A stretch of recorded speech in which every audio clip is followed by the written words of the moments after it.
ok. Uneori poate să fie o bătaie de cap, trebuie să recunosc. Îi susține foarte bine și prompt ideile, este uneori încăpățânată, dar mai întâmplă. Dar mi se pare că ea chiar este persoana care mă scoate din negură în momentul în care intru și în momentul în care ea este mai vulcanică, eu sunt mai emotivă. Deși nu pare, cumva eu sunt cea care o temperează pe ea când vine vorba de partea vulcanică, iar ea e cea care mă scoate pe mine din gândurile mai negative sau în momentul în care îmi pierd efectiv toată energia să mai sper sau să mai vreau să mai fac ceva, mă vine, mă prinde de guleri, mă scoate de acolo și spune: hei, trezirea, că avem voluntari ăștia, ce faci? Trebuie să facem cu ei, haide că se poate, merge! Cumva e o bătaie de cap bună. Și e o bătaie de cap, nu întotdeauna, nu știu, e, cum spunea și ea, e o persoană mult mai emotivă și e foarte determinată, dar uneori ca să își pună în aplicare toată determinarea și toată voința pe care o are nevoie să fie un pic scuturată sau să îi se dea un boost, să își dea seama că, băi, am toată puterea, toate capacitățile și tot bagajul și pot să fac chestia asta, nu trebuie să mă opresc în loc, nu trebuie să mă împiedic. E o persoană veselă, te încarci foarte mult cu energie de la ea, e foarte dinamică, explozivă. Și e acolo o picătură care dă culoare unui grup mare de oameni.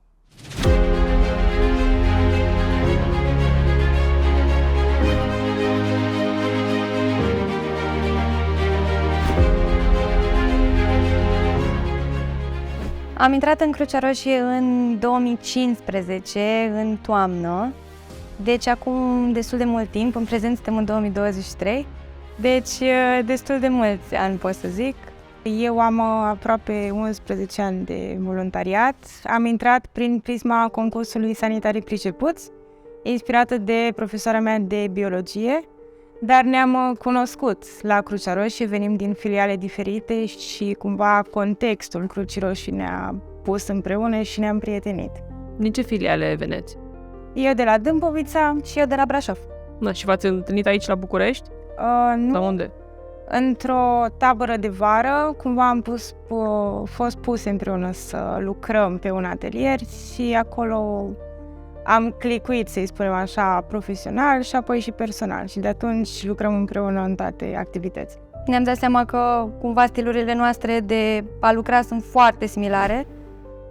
Era legat de o activitate de prim ajutor și arbitram la fel, macheam la fel, concepeam cazuri la fel, astfel încât am lucrat foarte eficient și foarte bine împreună. Crucea Roșie Română, iată ce prietenii frumoase a legat.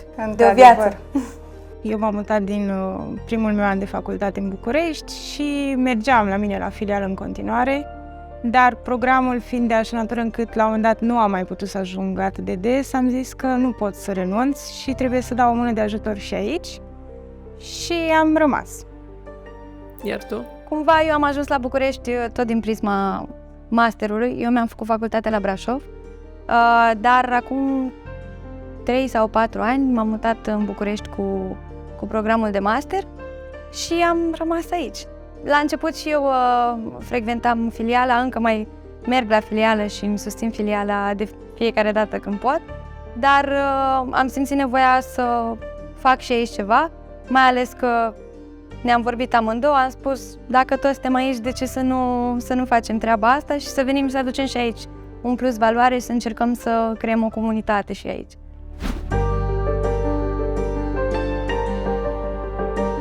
Amândouă venim din familii cu părinți divorțați, venim din școli în care cumva noi eram percepute un pic mai, nu știu, să-i spunem că am avut parte de bullying, ca să folosim termeni din aceștia mai novotiști.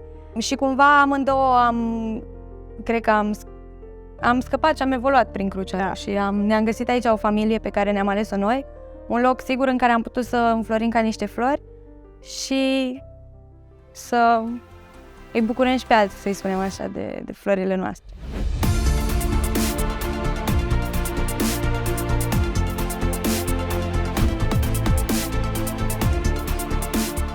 Caravana de Bine. Mi se pare unul dintre cele mai frumoase proiecte care au fost până acum în Crucea Roșie. E un proiect la care nu doar că îți dai seama de impact în momentul în care ajungi acolo, e un proiect la care vezi efectul pe loc, ceea ce este incredibil. Sunt foarte multe proiecte la care poți să vezi pe loc efectul pe care îl produci, mai ales când vorbim de proiecte de lungă durată, mai ales când vorbim de proiecte care sunt menite să schimbe până la urmă comportamente, pentru că asta vrem să facem. Vrem să promovăm sănătatea în comunități, nu doar să mergem acolo, să îi îndemnăm ca ei, după ce noi plecăm, să continue să-și facă controalele medicale, să-și vaccineze copiii și așa mai departe. Și cumva în momentul în care tu vezi că te duci acolo și vezi schimbarea, te duci într-o comunitate din care un copil din 27 sunt vaccinați și vezi schimbarea pe fețele mamelor când știu că au posibilitatea asta, vezi o schimbare de comportament live, ceea ce e foarte, foarte greu să faci.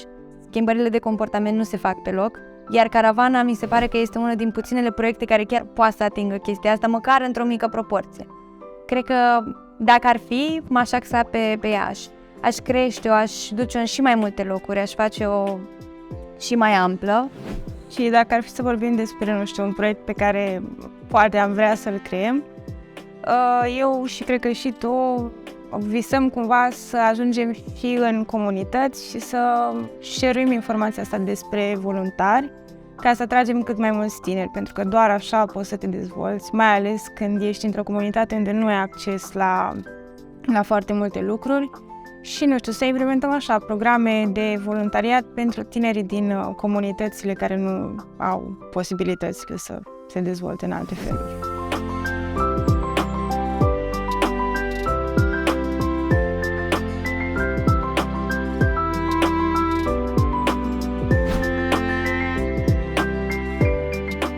Ne implicăm în toate proiectele și ori de câte ori ni se solicită ajutorul, oferim mâna aceea de ajutor.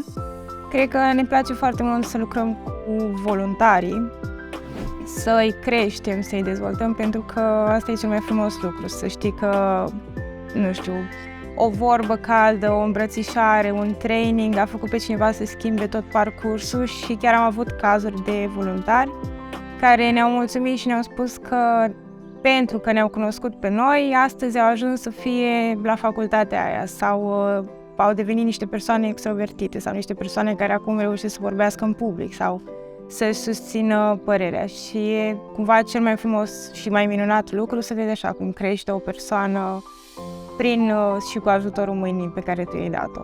Și ce e și mai frumos e când persoana aia vine la tine și spune: eu am putut să-l salvez pe el pentru că v-am cunoscut pe voi. Și cumva întotdeauna în voluntariat și când formezi oameni și când investești în oameni, pentru că până la urmă despre asta e vorba. Îți dai din timpul tău, noi ne dăm sâmbetele, duminicile, diminețile, nopțile pentru voluntari și pentru Crucea Roșie și pentru activități și cumva e foarte frumos să vezi că e o reacție în lanț. Întotdeauna eu te învăț pe tine ceva sau eu îți spun sfatul ăsta ție și poate tu o să fii pus în situația în care să aplici acel lucru pe altcineva. Când vorbim de prim ajutor sau să dai sfatul ăla altcuiva. Când vorbim de pur și simplu o vorbă bună sau un sfat de viață de la niște persoane mai experimentate și persoana aia dă mai departe și aia dă mai departe și atunci bunătatea e o reacție în lanț și e foarte frumos să vezi că pleacă dintr-un nucleu care la rândul lui a venit din bunătatea pe care au primit-o ei în altă parte. O pandemie ne-ar trebui, o pandemie de bunătate.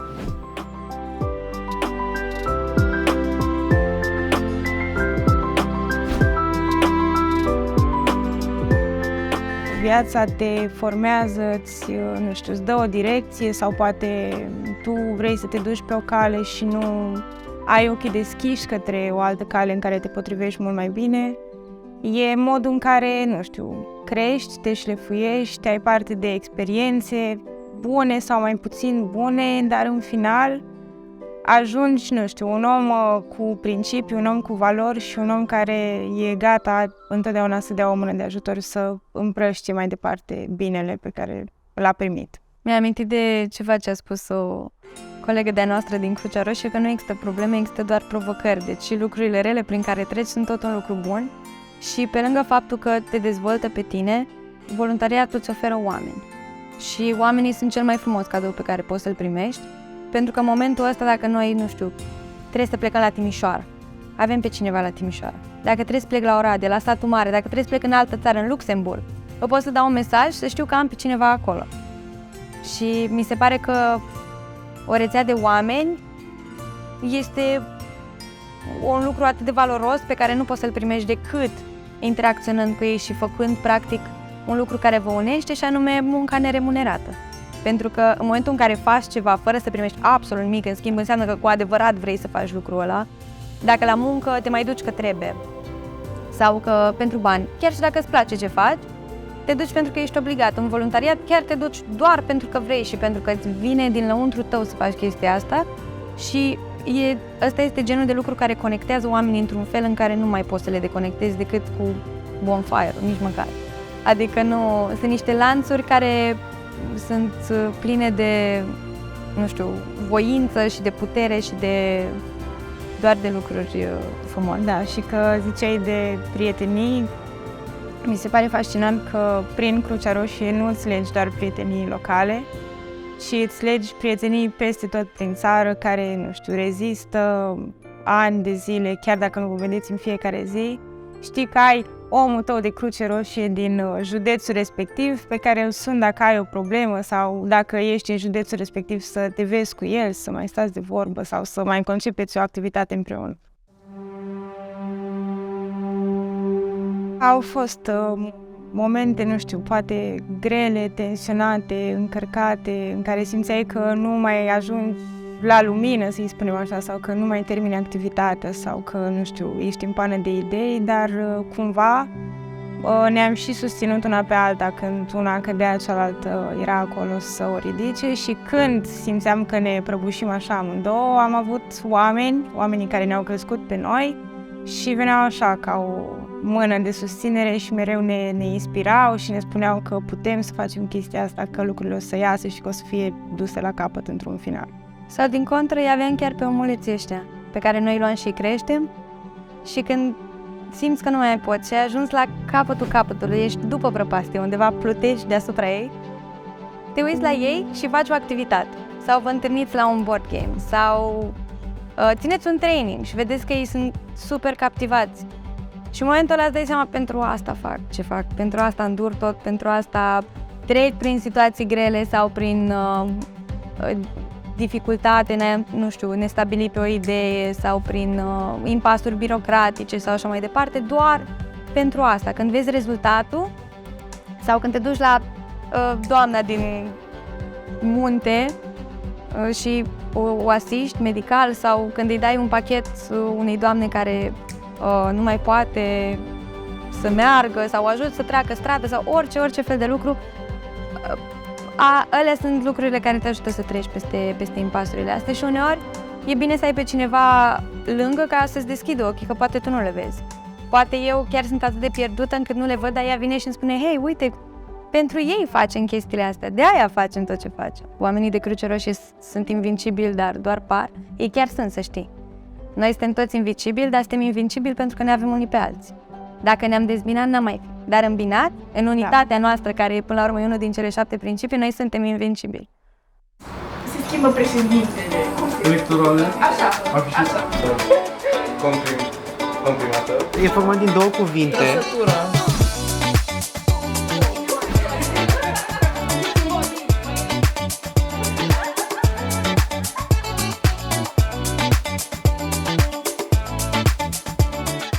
Pentru mine e familie.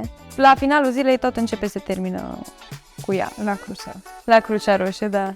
Și eu o să optez să spun familie, pentru că asta e, n-am ce să fac. Aici mi-am format toți oamenii și am și o mamă, am și un tată, am și surori, am și frați mai mici și mai mari. Am de toate rudele posibile și imposibile. Aș spune dezvoltare, pentru că e un loc care te dezvoltă din toate punctele de vedere, și un loc de bine. E un sanctuar de bine, un loc în care poți să vii și să te încarci cu toate emoțiile pozitive.